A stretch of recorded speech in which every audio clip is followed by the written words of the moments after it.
Bonjour à tous, aujourd'hui on va parler d'histoire du marketing, on verra en fait son évolution ou plutôt ses multiples révolutions. Donc si vous ne me connaissez pas, je m'appelle Frédéric Canevet, ça fait plus de 15 ans que je travaille dans le marketing, je dirais même plutôt de 20 ans. Je suis blogueur sur conseilmarketing.com qui est l'un des 10 blogs marketing les plus vus en France. Je suis également consultant et product manager pour la société eloquent.com. Si aujourd'hui en fait j'interviens auprès de vous, c'est tout simplement parce que j'ai écrit un livre qui s'appelle le Growth Hacking, qui présente en fait les dernières évolutions en matière de marketing. Et là aujourd'hui, je vais justement parler de marketing et pourquoi le marketing, qu'est-ce que ça apporte et qu'est-ce que c'est exactement. Alors avant de commencer, je vous propose de faire un petit jeu très simple. C'est répondre à une question. Selon vous, combien coûte une bouteille d'eau? Alors cette question, elle est un peu simple. Alors tout simplement, réfléchissez à combien coûterait, selon vous, une bouteille d'eau. Je vous laisse compter. 1, 2, 3, 4, 5, 6, 7, 8, 9, 10. Ok, alors vous avez sans doute dû un prix. Je pense que certains d'entre vous ont dit, une bouteille d'eau, moi je l'achète au robinet, donc ça coûte zéro. D'accord, très bien. Si vous l'achetez en bouteille, à ce moment-là, tout simplement, ça vous coûte à peu près dans les 20 centimes, hein. Là, j'ai vu une bouteille d'eau type cristalline, ça coûte 13 centimes au litre, hein, donc c'est à peu près 13 centimes. Ça, c'est la bouteille que vous prenez pour boire tous les jours à la maison de l'eau. En revanche, si vous invitez des personnes chez vous, je pense que vous allez leur proposer soit de l'eau minérale, vous n'allez pas mettre la bouteille d'eau cristalline de source, vous allez dire je vais vous mettre un peu d'évian, ou alors vous allez leur proposer tout simplement un peu d'eau pétillante parce que les gens aiment bien avoir de la Salvetta, du Vadeviller ou toute autre eau Perrier. Et à ce moment-là, en fait, l'eau, vous n'allez pas la payer, comme on a vu précédemment, 10-15 centimes, mais vous allez payer plutôt 50 centimes la bouteille. Si jamais encore vous avez un autre type de repas, imaginons que ce soit un repas d'anniversaire, un repas de premier de l'an, un repas de Noël, peut-être que vous n'allez pas juste prendre une bouteille d'eau un petit peu classique, vous n'allez pas prendre juste l'eau gazeuse d'Evian, l'eau gazeuse sans Pellegrino, etc. Vous allez peut-être prendre une bouteille d'Evian en verre. Et là, une bouteille d'Evian en verre qui sera beaucoup plus jolie, qui aura par exemple un petit design, qui aura une petite couleur un peu originale, parce que c'est l'occasion, c'est la fête. Là, vous allez tout simplement mettre plutôt, on va dire, allez, 3 euros le litre, 2-3 euros le litre d'eau. Si là, je vous dis que maintenant on n'est plus lors d'un repas de famille, mais justement vous allez à ce repas de famille, vous prenez le train pour y aller, et là vous avez une petite soif sur le quai de la gare, vous allez payer votre bouteille d'eau beaucoup plus cher. Vous allez prendre une demi-bouteille d'eau sur le quai de la gare, dans un distributeur, et là ça va vous coûter, allez, on va dire 2,50 € le demi-litre d'eau. Donc quelque part vous allez accepter, c'est un terme qui est important, vous allez accepter de payer plus cher votre litre d'eau tout simplement parce que le contexte fait que vous n'avez pas le choix et que de toute façon vous avez soif et que le distributeur est là et vous n'allez pas sortir de la gare, vous n'allez pas faire des kilomètres et des kilomètres pour acheter cette bouteille d'eau. Donc vous êtes prêt à payer plus cher pour ce confort. Et puis, imaginons que maintenant vous êtes au restaurant. Finalement, vous n'allez pas dîner chez des amis ou déjeuner chez des amis.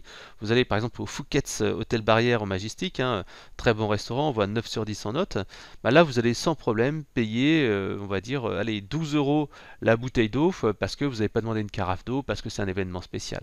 Donc, sans problème, vous allez payer 12 euros votre bouteille d'eau que finalement, au quotidien, vous ne payez que 20 centimes. Selon le contexte, selon le moment, selon l'occasion, vous acceptez de payer plus cher la même chose.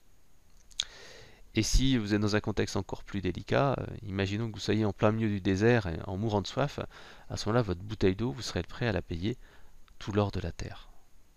En fait, tout cela, ça vous évoque un petit peu ce qu'est le marketing. Le marketing a pour objectif de maximiser la valeur d'un produit ou d'un service pour tout simplement le vendre à une cible qui a un besoin. Je vous ai mis en illustration un exemple avec les publicités I'm a Mac, I'm a PC qui ont été faites par Apple. Et tout simplement, on voit bien en fait que c'est pas juste le fonctionnel, puisqu'en fait au niveau fonctionnel, souvent un Mac en termes de composants, en termes d'OS, est très proche d'un PC. Mais dedans, vous avez en fait de l'émotion, vous avez de la valeur, vous avez un look, vous avez une philosophie, qui fait que finalement, vous êtes prêt à payer plus cher pour un Mac que pour un PC. Tout simplement parce que c'est un Mac, parce que c'est l'image, parce que vous êtes graphiste, parce que vous êtes dans le marketing, parce que le Mac représente des valeurs, parce que vous ne voulez pas avoir de plantage, donc vous êtes prêt à payer plus cher. Et en fait, tout ça, c'est justement du marketing. Alors, je vous ai mis une petite définition simple. Qu'est-ce que le marketing? En fait, j'aime bien la définition qui a été donnée par emarketing.fr c'est l'analyse des besoins des consommateurs et de l'ensemble des moyens d'action utilisés par les organisations pour influencer leur comportement. Donc on part bien du besoin des consommateurs et ensuite, face à ces besoins, on va créer de la valeur perçue pour les clients pour adapter l'offre commerciale. C'est-à-dire qu'on ne va pas prendre les coûts de production, on va vraiment se dire voilà quelle cible a un problème et tout simplement après, grâce à ça, on va pouvoir adapter un prix. Ça, c'est la définition un petit peu traditionnelle. C'est ce qui correspond au marketing que l'on voit un peu partout. Hein. C'est essayer de mieux valoriser les produits, mieux les vendre. Moi, au cours de cette présentation, je vais vous montrer que le marketing, c'est autre chose. Le marketing, en fait, c'est une des fonctions les plus essentielles et cruciales de l'entreprise parce que le marketing doit assurer le futur de l'entreprise. Et je vous montrerai justement au cours de cette présentation en quoi le marketing à chaque fois a su se changer, a su évoluer, a su faire sa révolution pour s'adapter à notre environnement économique. Pour cela, je vais vous illustrer d'une manière très simple. Hein. Je vous mets toujours, j'aime bien cette citation de Henry Ford qui dit que si j'avais demandé à mes clients ce qu'ils voudraient, ils m'auraient demandé des chevaux plus rapides et non pas des voitures. Parce qu'en fait, le marketing, c'est pas juste répondre à un besoin, mais c'est également l'anticiper. Si on fait que répondre à ce que veulent les clients de maintenant, eh ben on sera à un moment donné en déphasage, parce que les besoins des clients évoluent sans cesse, l'environnement économique évolue sans cesse, et donc il faut non seulement penser aux besoins des clients de maintenant, mais également anticiper. En revanche, il ne faut pas avoir ni raison trop tôt, ni raison trop tard. Si vous avez raison trop tôt, c'est l'échec, votre produit n'est pas mature, vous passez beaucoup de temps à évangéliser sur un service que les gens ne veulent pas. Et un très bon exemple que je vous ai mis en illustration, c'est Bill Gates. Bill Gates et Microsoft ont inventé en 2002 la tablette PC. C'était la première tablette, c'était un écran avec un stylet, c'était un produit qui ressemblait furieusement avec un iPad, et pourtant ça a été un échec total. En 2010, 8 ans plus tard, Steve Jobs lance l'iPad et à ce moment-là, ça a été la folie. C'était une révolution. Et vous voyez chez vous, de plus en plus de personnes n'utilisent plus un PC, mais utilisent un iPad parce que c'est un moyen beaucoup plus simple, beaucoup plus pratique d'accéder à l'informatique. Et puis en fait, les gens n'ont pas besoin d'un clavier évolué, n'ont pas besoin d'un grand écran pour consulter des emails ou aller sur les médias sociaux. C'était le bon moment, le bon timing. Et à la fin, je vous mets ici Steve Ballmer de Microsoft, qui 2 ans plus tard lance la Surface, la tablette de Microsoft. Et en fait, tout le monde dit mais non, ils sont en train de copier Apple en moins bien, etc., etc. Donc on voit bien qu'il ne faut pas non plus avoir raison trop tard et il faut savoir bien communiquer sur ce que l'on fait. Si Microsoft et Steve Ballmer avaient à l'époque indiqué ouais mais regardez on a inventé en premier l'iPad, c'est l'iPad qui nous a copié, ça aurait été différent. Ils ont sorti un produit qui était d'ailleurs assez similaire à l'iPad, qui apportait assez peu de valeur ajoutée et c'est pour ça qu'on les a traités de copieurs et de voleurs. Voilà. Donc ce qu'il faut retenir, le marketing est là pour anticiper les besoins, mais il faut penser au bon timing. Alors, je vais vous poser une seconde question, c'est à votre avis, de quand datent les premiers témoignages, les premières sources de marketing? Alors j'ai mis en petite illustration une idée, je vous ai mis un grec, même si ça date pas vraiment de l'époque grecque. À votre avis, de quand datent les premières traces de marketing dans notre civilisation moderne? Attention, 10, 9, 8, 7, 6, 5, 4, 3, 2, 1. Alors, c'est très simple. Moi, j'ai daté en fait, et les gens datent de manière générale, les débuts du marketing à l'époque romaine, puisqu'en fait, c'est le début un petit peu L'industrialisation, on n'est plus dans l'artisanat, on n'est plus dans le one-to-one, mais on commence vraiment à avoir je dirais pas des usines, mais presque, hein, on fabrique en série un certain nombre de choses. Et les Romains ont été les premiers à le faire. Et par exemple, les amphores, avec une taille, une forme particulière, ont été les premiers packaging, véritablement, les packaging commerciaux. Un peu comme maintenant vous avez les bouteilles de Bordeaux, les bouteilles de Bourgogne, les bouteilles de Champagne. Et bien à l'époque, c'était pas des bouteilles, c'était des amphores. D'ailleurs, les premières publicités qu'on a vues pour des marques, en fait, hein, ça a également été retrouvé à Pompéi avec le garum scorus, qui en fait tout simplement, le garum c'était un condiment, hein, je dirais pas que c'est l'équivalent de la moutarde, mais c'est un petit peu l'équivalent de la moutarde chez les Romains, ils étaient extrêmement friands de ça. Et donc en fait, tout simplement, il y a eu cette publicité qui était pour le garum scarus qu'on a retrouvé à Pompéi, donc une des premières publicités pour une marque qu'on a vu dans l'histoire. Donc ça, c'était les origines du marketing, hein, les premières traces. Je vous propose maintenant de faire un bond en avant de quasiment 1400 ans, 1500 ans, et on va passer à une étape clé qui est Gutenberg. Alors pourquoi Gutenberg? Tout simplement parce que Gutenberg a inventé donc l'impression en série, et donc ça a été une véritable révolution parce qu'on est désormais capable de faire des prospectus, on est capable de diffuser des idées simplement, on est capable de faire de la publicité. Et donc les premiers usages ont été pas très marketing, mais je dirais qu'un des premiers publicitaires a été Luther, hein, qui a utilisé justement l'impression pour aller placarder sur les, comment dire, les portes de l'église près de chez lui, placarder en fait les tables de la loi entre guillemets de la philosophie protestante. Et c'est grâce à à cette impression, grâce à la diffusion du papier, grâce à la diffusion de ce document que la foi protestante s'est diffusée dans toute l'Europe. Donc en fait, c'est vraiment le début pour moi de la publicité en tant que telle, de la publicité écrite. Alors on va faire encore un grand pas en avant. On était en 1500, là on va passer directement en 1900, 500 ans plus tard. Et là en fait on arrive tout simplement à l'âge d'or de la réclame. La réclame, c'est entre guillemets l'ancêtre du marketing. L'ancêtre du marketing avec ici une illustration de Ripollin. On est vraiment dans une publicité qui est très artistique, hein. On a vraiment une réclame qui cherche à séduire un petit nombre de privilégiés parce que tout le monde n'a pas les moyens d'acheter les produits. C'est une économie où la majorité des gens n'ont pas forcément beaucoup d'argent. C'est une économie où les gens ont de quoi vivre et puis il y a une petite classe de personnes un petit peu aisées. Et donc tout simplement, là, les publicités donc, sont assez classiques, hein. Par exemple ici, la vache qui rit, supérieure en poids et en qualité. La vache qui rit est la crème des gruyères de luxe. Donc en fait, vous voyez un petit peu la philosophie. Ou la poudre pulvérisée Poulain pour le 5 o'clock et le déjeuner du matin. Rien n'égale une tasse de chocolat pulvérisé Poulain. Donc on est vraiment qualité inimitable. Donc on est vraiment dans le début de la réclame et on est vraiment sur une petite cible et on cherche un petit peu à faire rêver ces personnes-là. Mais ici, à cette époque-là, c'est aussi le début du marketing un petit peu comme on le voit maintenant. Ce que l'on fait désormais dans les années 2000, on le faisait déjà dans les années 1900. Par exemple, je vous donnerai l'anecdote du Tour de France.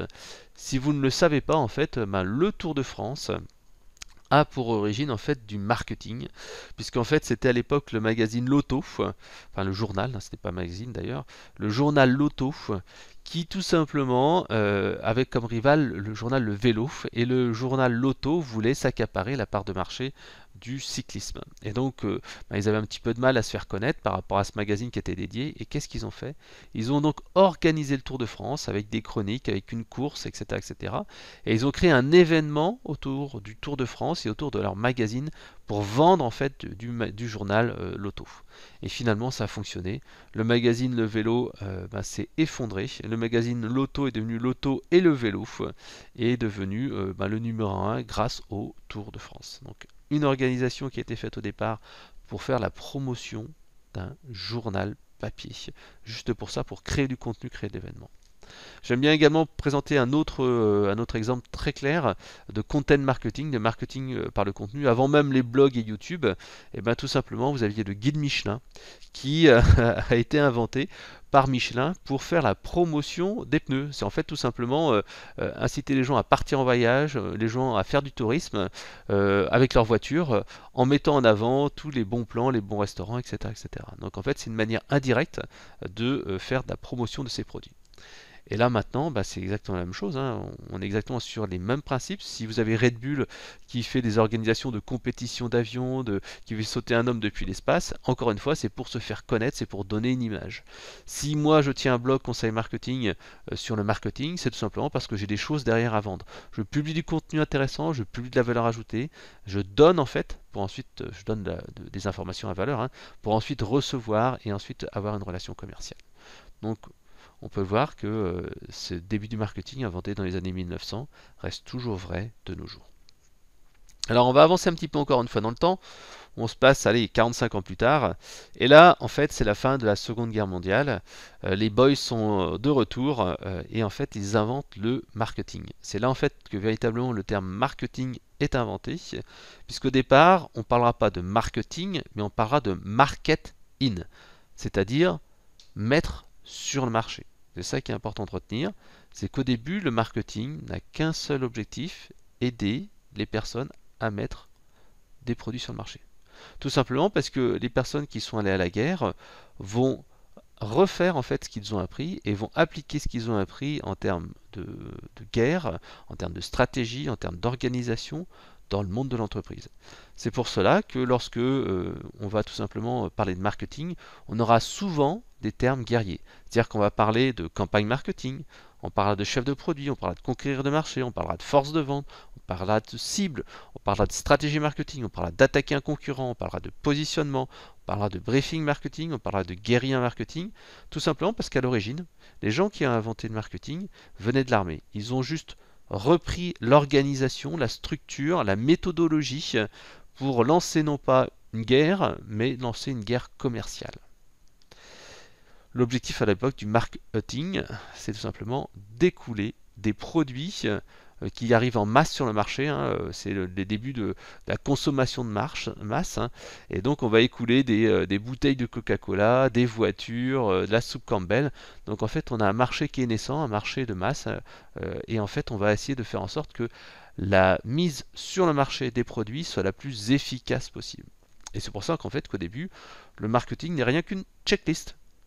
On est là pour vendre des produits sur un marché, il ne faut rien oublier. Donc on a en fait le mix marketing des 4 P, ce qu'on appelle au départ les 4P, hein, le produit. Alors qu'est-ce qu'on veut comme fonction, qu'est-ce qu'on veut comme service, qu'est-ce qu'on veut comme innovation. Ensuite la promotion. Comment en fait on va le vendre? Alors à l'époque il n'y avait pas les médias sociaux, mais c'est tout simplement est-ce qu'on va le vendre via de la publicité, via des magazines, via des journaux, via de la télé, via de la PLV, etc., etc. Quel est le dispositif de promotion? Quel prix on va mettre? Est-ce que c'est du bas de gamme, haut de gamme, moyenne gamme? Donc le business model, le rapport qualité-prix, et ensuite la distribution, place. Sur quel circuit de distribution on va vendre ces produits? Tout simplement. Est-ce qu'on va le vendre par des distributeurs, de la grande surface, etc., etc. Donc à cette époque-là, le marketing est vraiment très simple. C'est pour ça que pendant de très longues années, le marketing était un service qui était relativement mineur dans les entreprises, puisqu'il s'agissait uniquement de commercialiser un produit. Donc on disait, tiens, il y a ça à vendre, vas-y, mets tout ce qu'il faut pour que ça soit produit sur le marché. Et très rapidement, on s'est rendu compte qu'en fait, on avait un petit peu oublié des choses. Parce que certes, c'est bien de prévoir du produit, de la promotion, de la distribution et du prix, mais parfois on oublie un petit peu qu'il y avait aussi des processus, c'est-à-dire que l'administratif, c'est-à-dire qu'on créait des gammes de produits, il fallait diffuser des informations distributeurs, etc., etc. Et puis maintenant, il y a un système d'information, il y a un CRM, donc il ne faut pas oublier de se dire que ok, d'accord, il y a un produit à lancer, mais il ne faut pas oublier toute la logistique derrière. Un petit peu comme dans l'armée, hein. C'est pas tout d'aller faire une attaque, si on oublie la logistique derrière, ça va pas aller. Pareil, on va ajouter un autre P qui sera tout simplement le personnel parce que on se rend compte que finalement on vend au travers de personnes qui sont là pour promouvoir le produit et donc il faut former ces personnes, il faut prévoir le support technique derrière. Donc voilà, le marketing évolue un tout petit peu, on est toujours dans une gamme de philosophie qui est toujours la checklist avec ce qu'il ne faut pas oublier pour lancer un produit. Arrivent les années 60, et là en fait on arrive au début du mass media, tout simplement, avec la possibilité de pouvoir faire de la promotion à très grande échelle sur des milliers, des centaines de milliers, voire des millions de personnes. C'est un petit peu l'époque de Mad Men, tout simplement, on a des médias de masse qui permettent d'aller toucher les consommateurs. C'est le début de la télévision, c'est la radio, c'est les grands magazines. Donc en fait, il faut tout simplement être présent sur ces canaux de diffusion et il faut se distinguer de ses concurrents. C'est l'époque où on va essayer d'avoir un maximum de visibilité, qu'on va faire des spots publicitaires, qu'on va matraquer son marché pour gagner en visibilité et surpasser son concurrent et donner envie d'acheter les produits. On est vraiment là-dessus, hein. On a des produits, il faut donner envie d'acheter. C'est l'époque également où on arrive un petit peu aux marques qui se font la guéguerre. C'est le début de la lutte entre Pepsi et Coca, par exemple, hein. Donc en fait, ça va être vraiment quelque chose qui est important. Il y a une masse en fait de consommateurs qui peuvent acheter les produits. Le but, c'est d'aller les convaincre d'acheter mon produit que plutôt que celui des autres. Donc la publicité dans ce cadre-là doit vraiment valoriser le produit. La publicité est optimisée pour dire ok, le produit est mis en avant. Et donc les publicitaires mettent alors tout leur talent pour donner envie. Alors le maître à penser, c'est David Ogilvy. Et c'est vrai que là, on verra tous les efforts, tous les tests qui sont faits pour convaincre. Ici, je vous ai mis un exemple. Alors c'est un exemple moderne avec de l'analyse en fait de l'eye tracking, c'est-à-dire qu'on peut voir où les personnes regardent. Et on voit bien que selon que la personne, une femme en fait, regarde le produit ou qu'elle nous regarde nous, le résultat est totalement différent. On voit ici que quand la femme regarde le tube de shampoing Sunsilk, tout d'un coup, en fait, nous aussi on va regarder ce tube de shampoing Sunsilk. Pareil, si le bébé nous regarde nous, on va plutôt s'intéresser au bébé. En revanche, si le bébé regarde le texte qui est écrit, nous aussi on va être tenté d'aller regarder le texte qui est écrit. C'est également le début du neuromarketing. Le neuromarketing, qu'est-ce que c'est? C'est tout simplement utiliser la psychologie et les ressorts de notre comportement pour essayer de nous influencer. Et en cela, en fait, il y a plusieurs ouvrages de référence. Un de mes préférés reste Influence et manipulation de Robert Cialdini, qui a sorti d'ailleurs il y a à peine 6 mois un autre ouvrage qui est la suite en fait de celui-là, qui s'appelle Persuasion, pour persuader avant de commander. Et donc en fait, le livre Influence et manipulation détecte 6 piliers, pour convaincre les gens d'acheter des produits. La preuve sociale, c'est-à-dire tout simplement, vous avez quelqu'un qui vous recommande quelque chose. Donc c'est par exemple plus de 500 000 consommateurs ont fait confiance à notre produit, ou vous faites partie des millions de consommateurs qui ont choisi tel truc.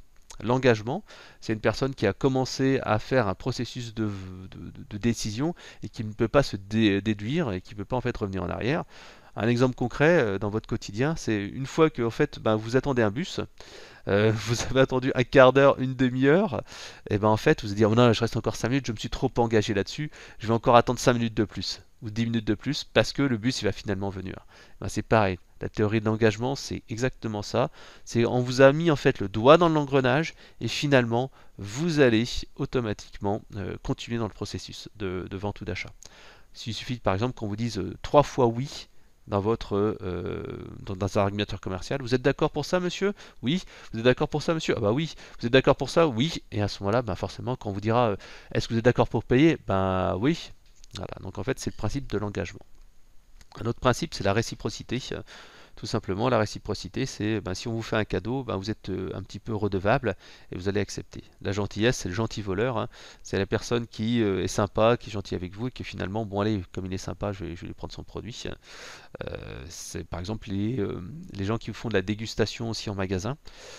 C'est l'autorité également qui est forte, hein, on en parlera tout à l'heure, mais vous remarquerez que dans toutes les publicités pour tout ce qui est produits médicaux, dentifrice, à chaque fois vous avez une personne qui est en blanc, en blouse blanche, parce que c'est un symbole en fait de l'autorité.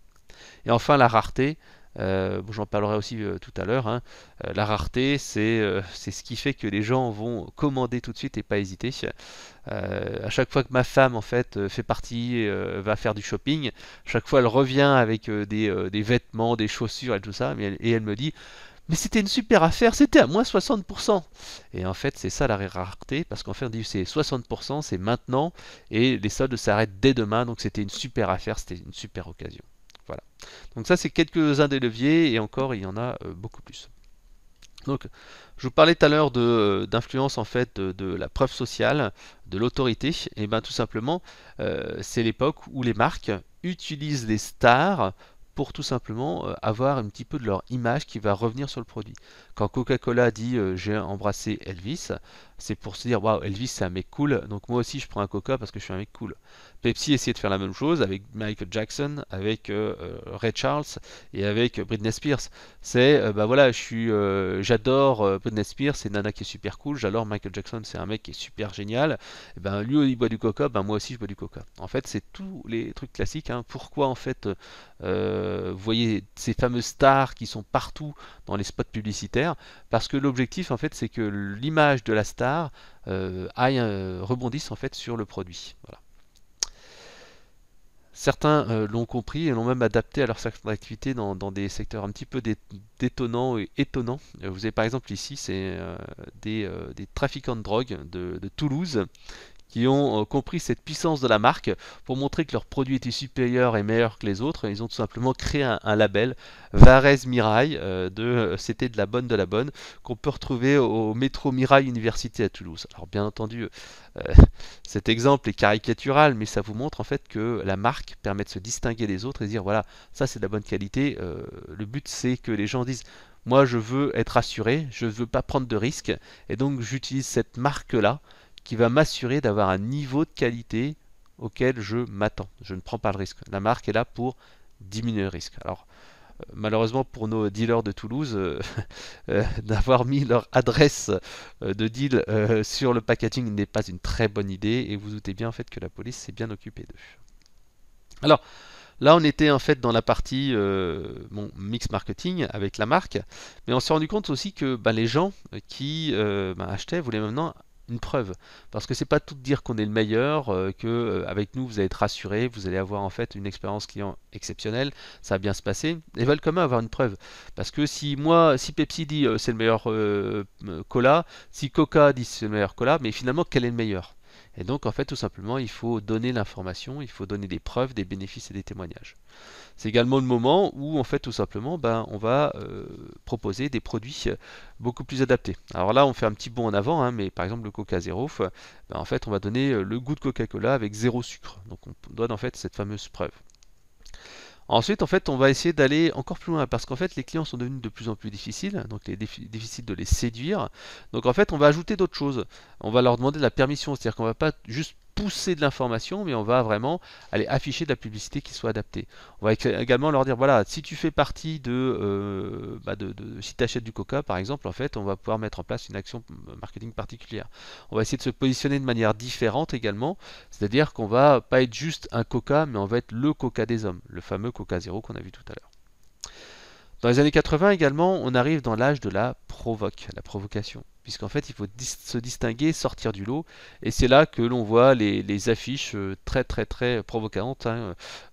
On voit par exemple Paul Naref qui fait la promo de son spectacle en montrant ses fesses. On a également un afficheur très célèbre qui dit voilà, le 4 septembre, j'enlève le bas, j'enlève le haut, etc. On tient ses promesses. Ou alors, dans un domaine un peu plus grand public, c'est Serge Gainsbourg qui va brûler un billet de 500 euros pour faire passer un message à la télé. Donc on est vraiment dans ces années-là, la provocation pour susciter de l'émotion. Parce que tout simplement que l'on dise du mal ou du bien de vous, à partir du moment où on parle de vous, on considère que vous existez et donc à ce moment-là, vous allez séduire une partie de la tranche de la population. Tout simplement parce que on voit que les marques qui marchent le mieux, c'est des marques qui sont vraiment clivantes. C'est des marques en fait qui sont vraiment très positifs ou les gens qui sont très négatifs. Apple, Samsung sont des marques comme ça très clivantes où on est plutôt pour, on est plutôt contre. Il y en a un qui l'a bien compris, c'est Benetton. Benetton a utilisé pendant des années la provocation comme outil de vente et de marketing.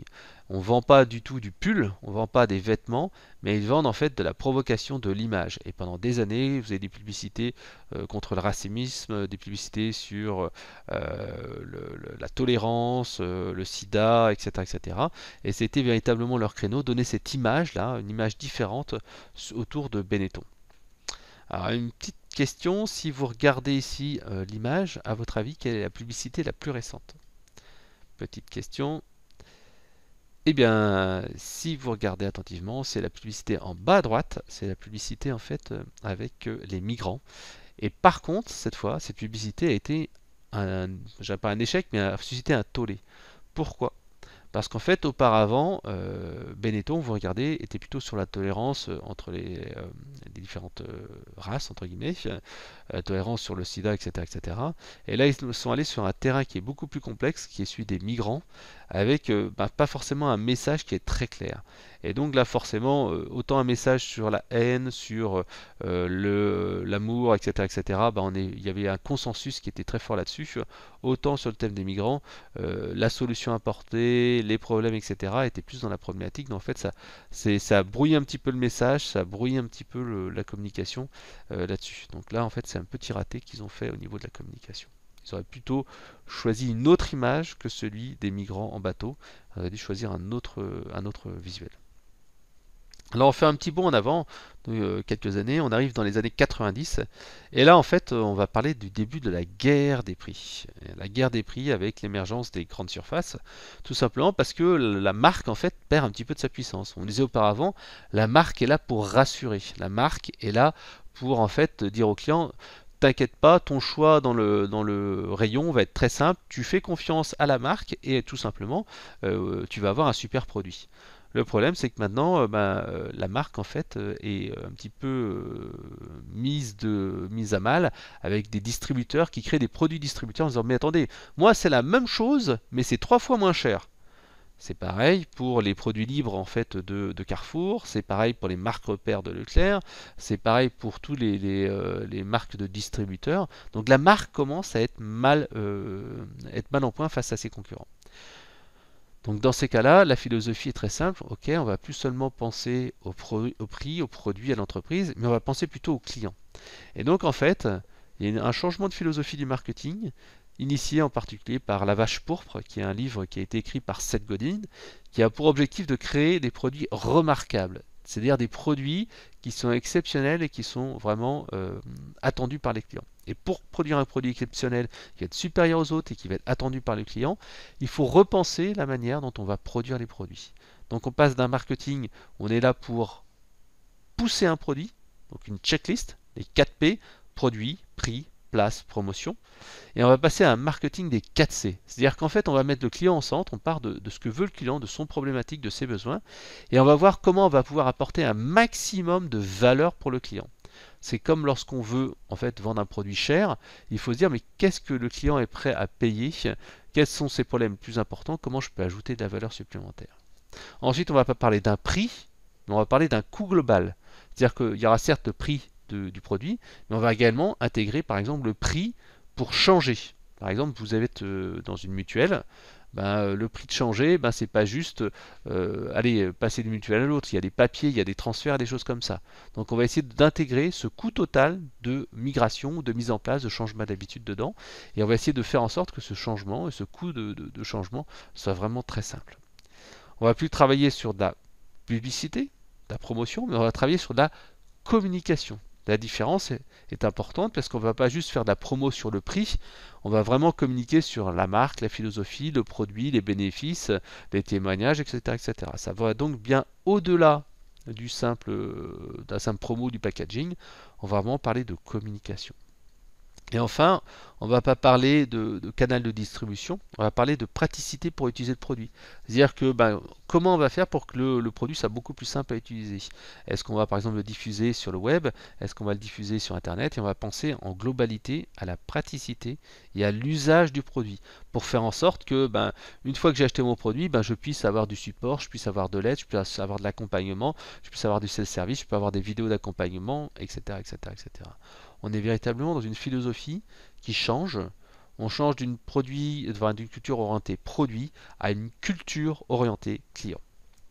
Et donc, les marques réagissent, hein. D'un côté, vous aurez donc ces fameuses marques distributeurs, ces marques low cost, qui eux se concentrent sur l'ancien système, hein, le moins cher, le low cost, Ryanair, les marques repères, EasyJet, Jiffy, etc., etc., en essayant de réduire les coûts, réduire les marges en allant à l'essentiel. On verra d'ailleurs que si vous voyez Ryanair, vous voyez aussi que ce modèle aussi parfois a des limites et on le verra à la fin, hein, être le moins cher tout le temps, c'est toujours compliqué puisque à un moment donné, il y a toujours des gens qui seront moins chers que vous avec une structure de coût moins chère. Donc ça c'est la partie de choix 1. On va tout simplement se concentrer sur la guerre des prix, essayer de proposer une offre très basique, ou alors on va au contraire orienter ses produits clients, comme on l'a vu juste après, hein, et tout simplement on va sortir des produits originaux. C'est par exemple Guitar Hero, le jeu vidéo. On va tout simplement proposer au client de devenir un guitariste de folie, mais sans savoir jouer de la musique. On va proposer un produit comme Eastpak avec un look certes sympa, mais surtout un produit, un sac qui est garanti à vie et qui a une image fun, pro, etc., etc. On n'est plus dans le sac basique, dans le sac un petit peu original. On va proposer un iPod qui va être 1000 musiques dans votre poche, et c'est quelque chose qui est entre guillemets une révolution. On part du besoin du client, on parle pas on va en fait proposer un baladeur, on va proposer tout simplement d'avoir toute sa librairie, toute sa bibliothèque, toute sa médiathèque en fait dans sa poche. Mais c'est également utiliser le contexte. Là, je vous ai mis un exemple un peu bateau, hein, du query. On va pas juste proposer un petit query en carré, mais on va proposer une pause déjeuner, une pause goûter.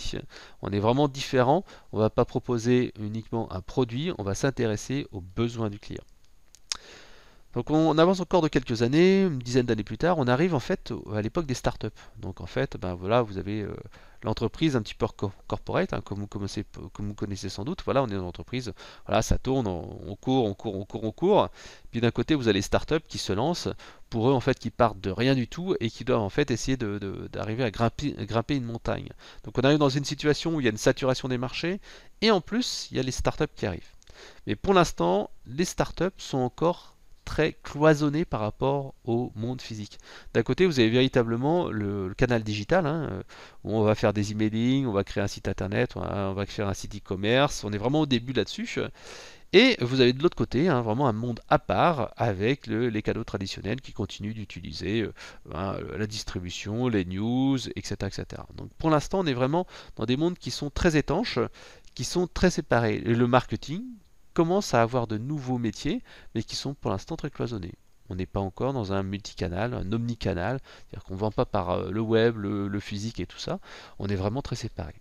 Et c'est là qu'apparaissent de nouvelles marques qui basent en fait tout sur le web marketing, donc le marketing sur le web, adapté au web, avec des nouveaux circuits de distribution, de nouvelles marques et des nouveaux moyens de vendre. C'est là qu'arrive Rue du Commerce, Cdiscount, Quelcoup, Promo Vacances, Let's Buy It. Bref, tous ces nouveaux acteurs de la nouvelle économie, comme on dit à l'époque, en fait, c'est ces gens qui sont en fait sur le web et qui construisent en fait une nouvelle manière de vendre les produits sur Internet. En attendant, pour les marques qui restent encore dans le domaine en fait physique, hein, classique, ça devient de plus en plus dur parce qu'en fait ils ont d'un côté leur marché qui est toujours concurrentiel, de l'autre côté ils commencent à avoir les startups qui prennent un peu de part de marché sur le web. À ce moment-là, on arrive dans ce qu'on appelle les océans rouges. Un océan rouge, qu'est-ce que c'est? C'est un océan où en fait il y a beaucoup de concurrence, tout le monde se bat pour des parts de marché et c'est extrêmement compliqué parce qu'on a une concurrence qui est très forte. L'objectif est alors d'aller créer son propre marché, de se différencier en créant ce qu'on appelle un océan bleu. Un océan bleu, c'est-à-dire qu'on va créer sa propre piscine où on sera le seul acteur ou un des rares acteurs parce qu'on va proposer une nouvelle offre, on va proposer quelque chose qui est totalement différent et quelque chose en fait qui va véritablement pas avoir d'équivalent sur le marché.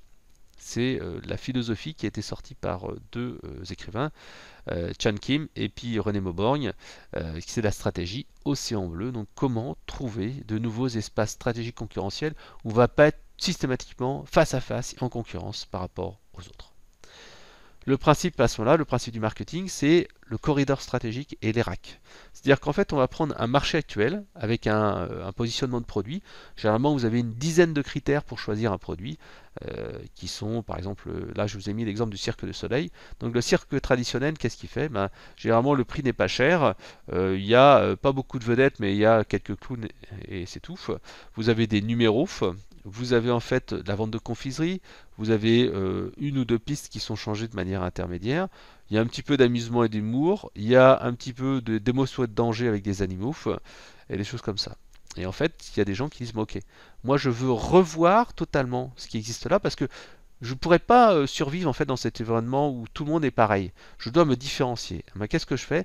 Je dois utiliser la matrice ERAC pour éliminer, réduire, ajouter ou créer de nouvelles choses. C'est-à-dire que je vais ajouter des nouvelles choses dans mon entre guillemets mix produit, dans mon offre produit, pour tout simplement me différencier de tous les concurrents. Là, par exemple, le Cirque du Soleil, lui, tout simplement, bah, un prix très élevé. C'est pas le prix d'une place de cirque à une dizaine d'euros. Non, on arrivera sur une place vraiment de spectacle. On va vraiment arriver aussi sur de l'émotion, du danger, de l'amusement, de l'humour, mais on va en fait tout simplement créer des spectacles à thème. En fait, il va y avoir une ambiance beaucoup plus raffinée, il va y avoir de la musique, il va y avoir de la danse, il va y avoir une seule piste unique. Ça va être totalement différent. On n'est plus dans le concept du cirque traditionnel, avec des animaux, avec des dompteurs, avec des clowns et des choses comme ça. On est dans quelque chose de beaucoup plus fin, beaucoup plus raffiné, beaucoup plus artistique. Donc en fait, on va plus être les concurrents du cirque, mais on va être les concurrents, par exemple, des grands spectacles de musique ou les opéras ou les choses comme ça. Donc on est vraiment dans quelque chose qui est différent. Cette différence également, on peut le retrouver avec Brescola. Hein. On n'est plus concurrent de Coca, mais on est on propose autre chose. On propose du Coca local à des acteurs locaux avec une image locale, à une production locale. Mais c'est également l'autre exemple que j'aime beaucoup, c'est la Wii. La Wii, en fait, Nintendo a vraiment été pendant de très longues années mis de côté avec la PlayStation qui était vraiment le leader incontesté qui avait vraiment raflé le marché, PC et puis PlayStation. Et la Wii et Nintendo étaient vraiment en retard. Et c'est là en fait qu'ils ont sorti la Wii en se disant ok, on va revenir aux fondamentaux. On sait très bien que les gens, les adultes, n'arrivent pas vraiment à utiliser les jeux vidéo parce qu'en fait il faut une console, il faut en fait une manette et puis les gens ne sont pas habitués. Donc on va reprendre totalement à zéro ça et on va utiliser une console qui va intégrer un gyroscope où les jeux en fait pourront être joués directement avec le corps et plus joués grâce à une manette. Et ça c'est une véritable révolution. C'est des jeux qui sont beaucoup plus simples, des jeux qui sont familiaux, des jeux qui sont moins violents et des jeux qui sont faciles à utiliser. Il suffit de 5 minutes pour utiliser son jeu et c'est quelque chose qu'on fait plutôt en groupe plutôt que jouer tout seul. Donc encore une fois, cette stratégie-là, Océan Bleu, a permis à des marques qui étaient dans un environnement concurrentiel compliqué de s'en sortir. Donc le marketing a cette fois su se réinventer et réinventer encore une fois le concept de positionnement de 4P, de 4C. Un exemple, hein, vous avez Free. Le but en fait quand Free a lancé son offre de téléphonie mobile, c'était pas juste de lancer une offre un petit peu moins chère, c'était faire radicalement différent. C'est-à-dire qu'auparavant, vous aviez Orange, SFR, Bouygues, etc., qui avaient des distributeurs physiques, des boutiques. Ils faisaient des gros investissements dans les médias, ils faisaient de la subvention mobile, c'est-à-dire que vous étiez obligé d'avoir un mobile, enfin un abonnement qui reprend entre guillemets le prix du mobile. Vous aviez un engagement, vous aviez une gamme de produits qui était, vous avez plusieurs forfaits, 10, 3, 4, 5, 6 forfaits. Vous aviez un réseau qui était en propre. Et qu'est-ce qu'a fait Free? Ils ont pris le réseau des autres. Ils ont mis un prix qui était bas, ils ont fait du cross-sell par rapport aux gens qui avaient leur accès à Internet, ils ont fait vraiment mobile sans aucune publicité et ils ont tout misé sur le buzz marketing. Ce qui leur permettait, grâce à des coûts de structure beaucoup plus faibles, d'aller gagner de l'argent là-dessus. Et donc ça a vraiment disrupté le marché. On avance de quelques années encore, on arrive en 2005 et là en fait on arrive véritablement à une maturité des médias sociaux, il y a Web 2.0.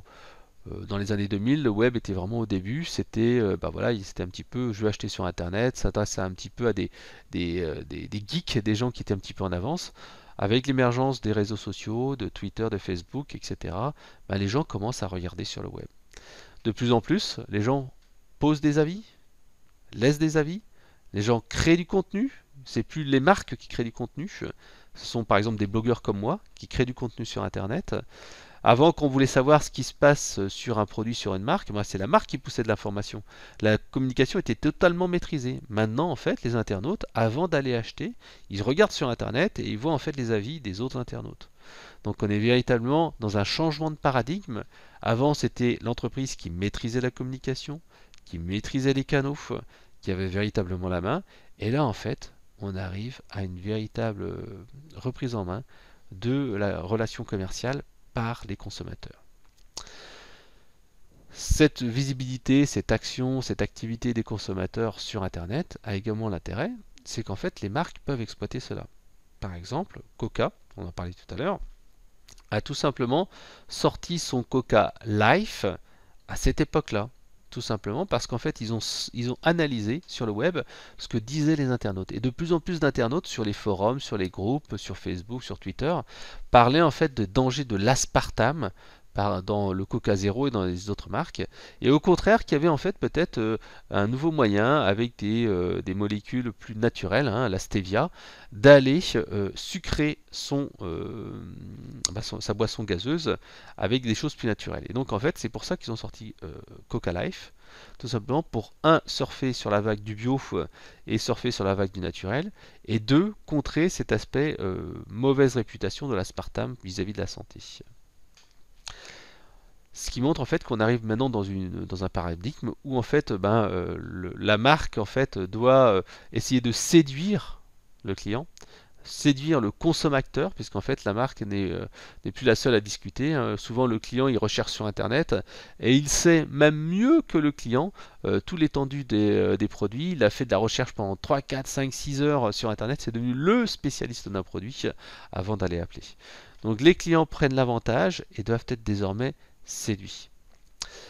Un des moyens justement de se différencier, c'est d'orienter le produit vers le client. Je vous ai parlé tout à l'heure du fameux 4C, hein, comment on met le client au centre. Et bien encore une fois, Coca-Cola a fait pour la première fois depuis des dizaines d'années de la croissance sur son marché. En fait, ils étaient dans un marché stagnant, voire régressant. La seule fois où ils ont fait une croissance de leur vente, c'est lorsqu'ils ont personnalisé les bouteilles.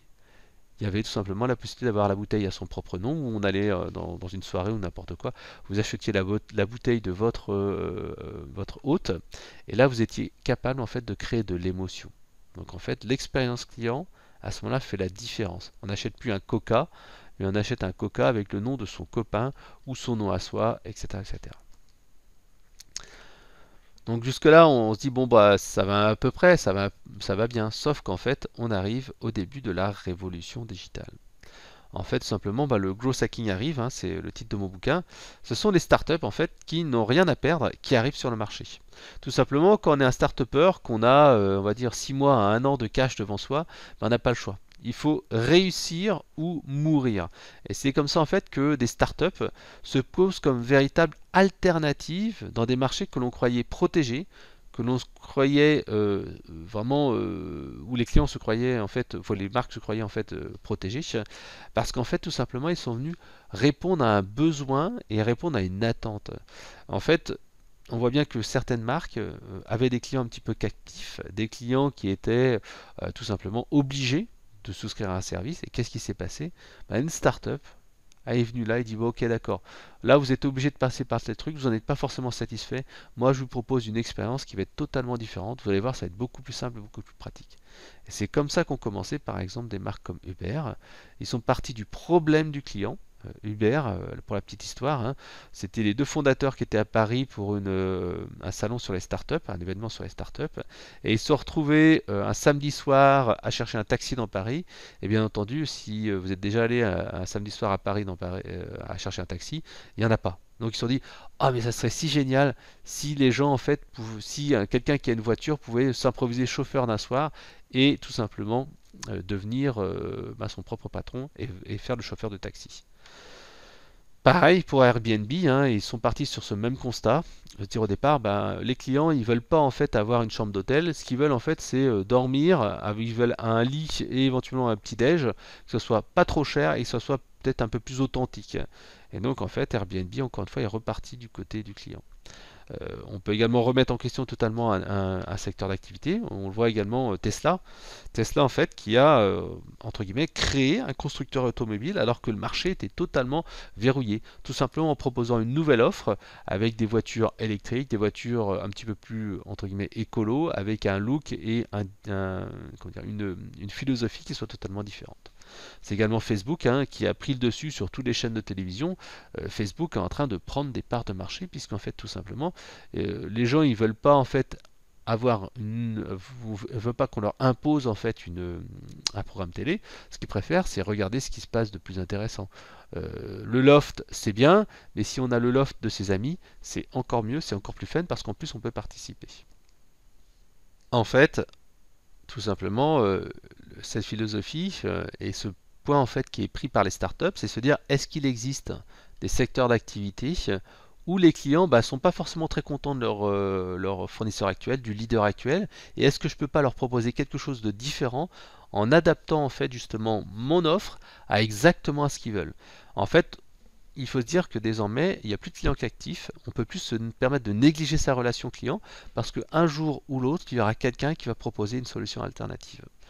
Je vous ai mis un petit truc humoristique, voilà, avec un taxi qui discute avec un propriétaire d'hôtel, qui lui dit bah, vous n'êtes pas de client pour moi, bah non désolé, les clients se déplacent en autopartage et logent chez l'arbitrant. Donc en fait il y a les solutions alternatives, mais il faut également faire attention désormais à ne pas se faire voler sa relation client. C'est le cas par exemple des hôteliers, encore une fois, ils n'ont pas eu de chance parce que non seulement ils ont des nouveaux concurrents qui viennent d'arriver avec Airbnb, mais en plus se retrouvent en train d'être rackettés par Booking.com, TripAdvisor, Agoda, parce qu'ils n'ont pas réussi à garder la relation avec leurs clients, à leur envoyer des communications, à envoyer des emailing, etc. etc. C'est désormais Booking, TripAdvisor qui sont devenus les garants en fait de la relation client. C'est eux qui proposent des places de marché, c'est eux en fait que l'on va consulter avant d'aller visiter un pays, avant d'acheter une chambre d'hôtel. Donc en fait, ils n'ont pas su garder cette relation-là, ils n'ont pas su la maîtriser, et à ce moment-là, forcément, ils sont pénalisés. On fait un petit bond encore en avant, en 2015. Bon, on est dans un marché où l'expérience client va devenir de plus en plus importante. Pourquoi? Parce que le prix ne suffit plus. On en a parlé auparavant, le monde s'accélère. Le monde s'accélère de plus en plus vite, il y a toujours plus de concurrence, les attentes des clients changent de plus en plus vite, le client est surinformé, il trouve des informations sur Internet, et surtout en fait, il a une comparaison non plus par rapport à vos concurrents, mais il compare votre offre par rapport au meilleur. C'est-à-dire que lorsqu'il appelle au téléphone, lorsqu'il envoie un email, lorsqu'il utilise un produit, il ne va pas vous comparer par rapport à votre concurrent direct, il va dire, ok, vous c'est compliqué, parce que moi ce que je vois avec Apple, moi ce que je vois avec la Maïf, moi ce que je vois avec la Massif, moi ce que je vois avec Toyota, moi ce que je vois avec telle marque, c'est beaucoup plus simple. J'aimerais retrouver avec vous, dans ma relation commerciale, ma même simplicité. Je m'attends à ce que vous ayez la même simplicité, la même facilité que les leaders du marché. Et surtout en fait qu'en même temps, on l'a dit précédemment, certes certaines marques se sont différenciées, elles ont pris quelque chose de nouveau, mais sauf qu'on se rend compte que la différenciation type Océan Bleu n'a qu'un temps. Le marketing doit alors réagir parce que certes vous pouvez proposer un iPhone qui soit avec une expérience client supérieure, avec un design plus sympa. Vous pouvez proposer des vêtements comme des Crocs ou des Uggs qui sont super intéressants où tout le monde se jette dessus, mais très rapidement vous avez des concurrents qui arrivent et qui proposent quasiment les mêmes fonctionnalités à un prix beaucoup moins élevé. Donc il est essentiel pour les marques d'aller justifier le pourquoi et tout simplement d'aller au-delà du produit, aller au-delà du prix et proposer une expérience client en repensant le parcours client. C'est-à-dire que certes, il y a le client qui va commander le produit, mais il faut que lorsqu'il commande sur Internet ou qu'il a une personne au téléphone, tout se passe bien, tout soit très fluide. Quand on utilise le produit, il faut que tout simplement ça fonctionne bien, qu'il soit aidé, qu'il soit accompagné. Le client ne veut plus être frustré. C'est tellement plus simple pour lui de laisser tomber et de passer à autre chose qu'il faut adapter son offre afin d'avoir une fidélité optimale et maximale. Donc il faut repenser son parcours client multicanal. Et pour cela, il n'y a pas de mystère. Il est important de travailler l'expérience client via l'écoute client, donc l'écoute de ses clients, à la fois des enquêtes de satisfaction, à la fois des discussions qualitatives, à la fois de l'analyse sémantique de ce qui se dit sur le web, donc mesurer la satisfaction, mais également travailler au niveau des collaborateurs, puisqu'en fait ce sont les collaborateurs qui sont en contact direct avec le client, et donc les collaborateurs, ce sont eux qui vont permettre d'avoir ou pas cette expérience client. Donc il faut bien sûr les les interroger et leur demander ce qu'ils en pensent. Donc tout cela, tous ces enquêtes vont permettre d'aller nourrir tout simplement des idées pour améliorer l'expérience client, mettre en place des plans d'action, et ensuite ce qui permettra à communiquer encore plus fort via des témoignages, des bonnes pratiques, etc., etc., qui permettront d'entraîner encore plus fortement l'efficacité de l'entreprise vers plus d'amélioration. Je le disais auparavant, aucun secteur n'est à l'abri. Des clients qui ne sont pas insatisfaits peuvent également vous quitter. Et un secteur où les gens ne sont pas typiquement totalement insatisfaits a aussi des soucis à se faire. Je vous ai mis ici l'exemple en fait des banques. Vous connaissez toutes vos banques, hein. Si je vous dis qu'est-ce que vous pensez de votre relation avec votre banque, vous me direz oui, la relation avec ma banque, bon, ça va, hein, mon conseiller est là, je reçois mon relevé bancaire, je mets mon application mobile, bon voilà, ça va. Les gens sont pas mécontents de leur banque, et pourtant, on voit en fait des taux de croissance complètement ahurissants sur des nouvelles offres de banque. Par exemple, vous avez Revolut et N26, et bientôt vous aurez Alipay et dans le domaine de l'entreprise Stripe. Ce sont des entreprises qui viennent totalement prendre des parts de marché à ces sociétés traditionnelles en proposant une nouvelle expérience. Par exemple, Revolut, tout se fait directement depuis le mobile. Vous avez un numéro de carte de crédit physique ou vous avez en fait une carte virtuelle, vous avez en fait un journal de vos dépenses, etc., etc., etc. Ils ont repensé l'expérience client en disant non mais les gens ils consultent plus leur banque sur internet, ils regardent plutôt leur banque sur le téléphone, ils veulent pouvoir avoir les informations depuis leur téléphone. Bref, on repense totalement l'expérience client. Et même si, alors que les clients des banques ne sont pas totalement insatisfaits, mais on n'est pas vraiment dans leur demande. Voilà. Donc il ne faut plus rester statique. Il ne faut pas se dire, bah tiens, les clients ils se plaignent pas, donc tout va bien. Non, si les clients ne se plaignent pas, c'est qu'au contraire, il faut peut-être aller chercher pour voir ce qu'on pourrait encore améliorer et faire plus. On arrive maintenant à l'époque de maintenant, 2018. 2018, c'est une époque où on arrive vraiment dans une digitalisation extrême de nos économies. Vous n'appelez plus au téléphone avec un réseau analogique, vous appelez au téléphone avec un réseau digital, vous envoyez des SMS, vous envoyez des emails. Vous n'avez quasiment plus d'analogique dans notre monde réel, hein. À la rigueur des courriers papier, et encore, les courriers papier peuvent être scannés et ensuite être interprétés. Vous avez la voix, certes, au téléphone, mais maintenant la voix peut être retranscrite sous forme de texte et finalement une parole, comme je vous parle ici, peut être transformée en digital, en numérique, en matière digitale, pour être analysée derrière. Donc on voit qu'il y a vraiment une prédominance de ces nouvelles plateformes. Il y a 18 millions de textos qui sont échangés à chaque minute sur Internet.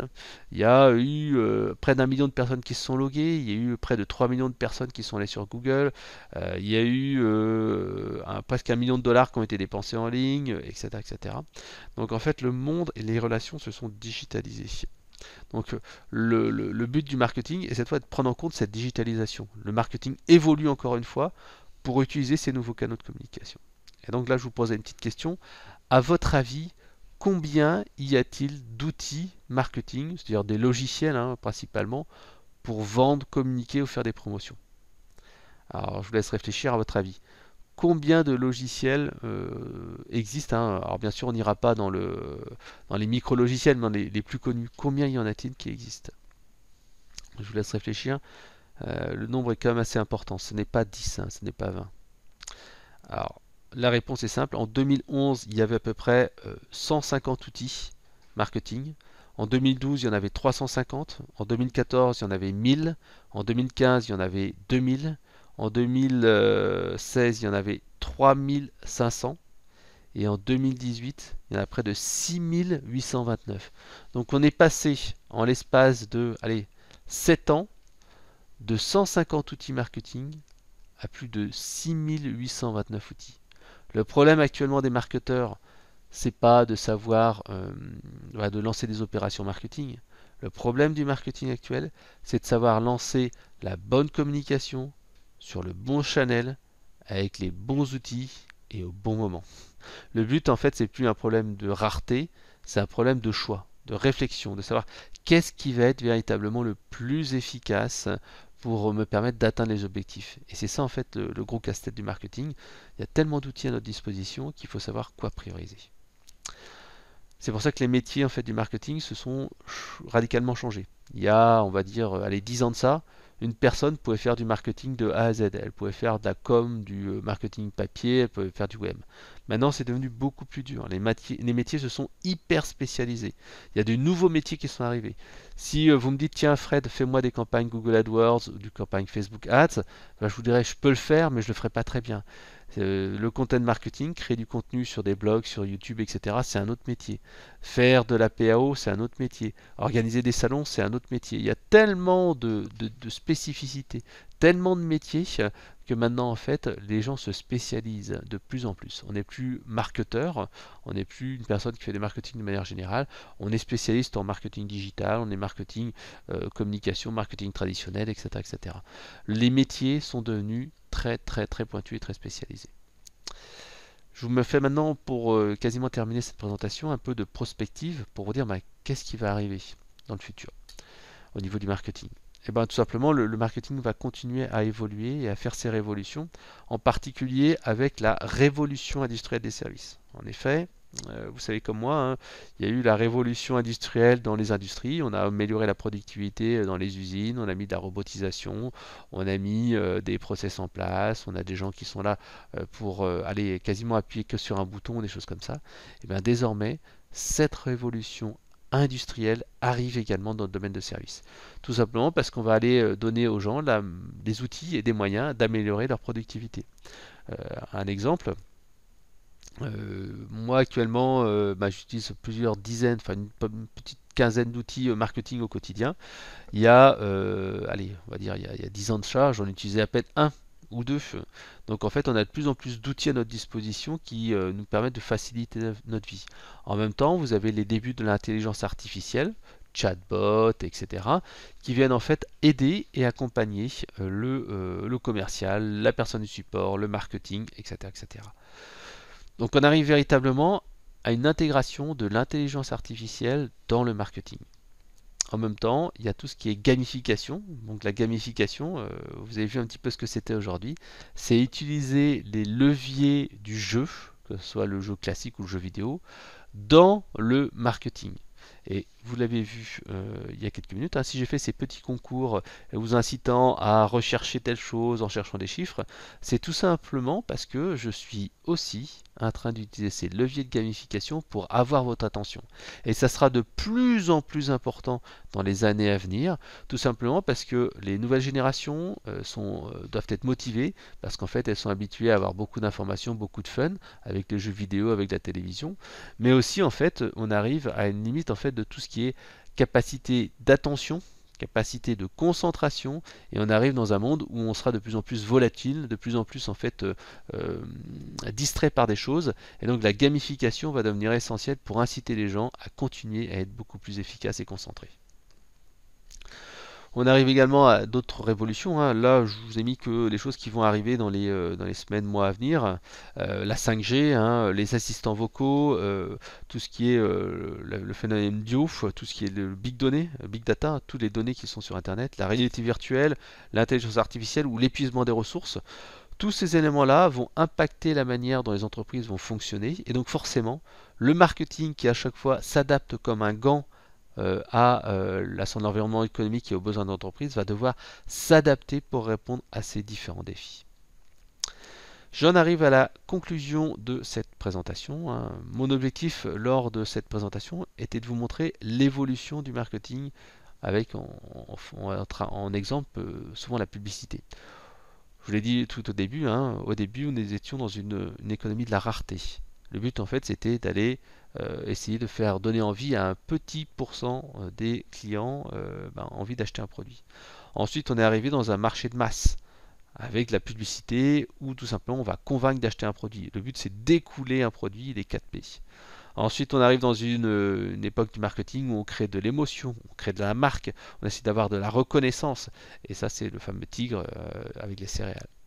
Ensuite, on arrive dans le monde un peu plus rationnel, cartésien, où en fait on essaie d'optimiser des choses, et donc c'est la fameuse époque en fait des robots. Et à la fin, on arrive dans le dernier point qui est tout simplement l'adblocking, hein, c'est le consommateur qui en a un petit peu marre de cette société de la consommation et qui essaye de prendre aussi ses distances et qui se rebiffe par rapport à toutes ces techniques pour essayer de lui faire consommer toujours plus et lui faire prendre du temps. Donc ce qu'il fallait retenir de cette intervention, hein, c'est tout simplement que le marketing, c'est être en phase avec son marché. Être en phase et anticiper les choses pour ne pas être ubérisé. Donc le marketing doit être là pour guider l'évolution des produits et des services de l'entreprise pour prévoir l'avenir. La deuxième chose que je voulais vous mettre en avant ce matin, c'était qu'il faut savoir se remettre en cause, même si l'on pense que l'on est dans un univers qui est simple, qui est captif et qui pour l'instant bouge peu, bah ça peut bouger très rapidement et très facilement. Il suffit que quelqu'un, une petite start-up, vienne avec une idée révolutionnaire, une nouvelle manière de consommer un service, de vendre un produit, et ça peut tout simplement mettre à mal toute une industrie. La troisième chose, c'est que vous devez apprendre à vous réinventer pour adapter vos produits et services en vous concentrant sur les besoins du client et ce qu'il attend. Et travailler sur l'expérience client. Ça sera certes bien d'automatiser, d'améliorer la productivité, mais c'est essentiel de penser au client, créer du relationnel. Le but, au final, c'est d'écouter le client et le mettre au cœur de l'entreprise. Je vous remercie.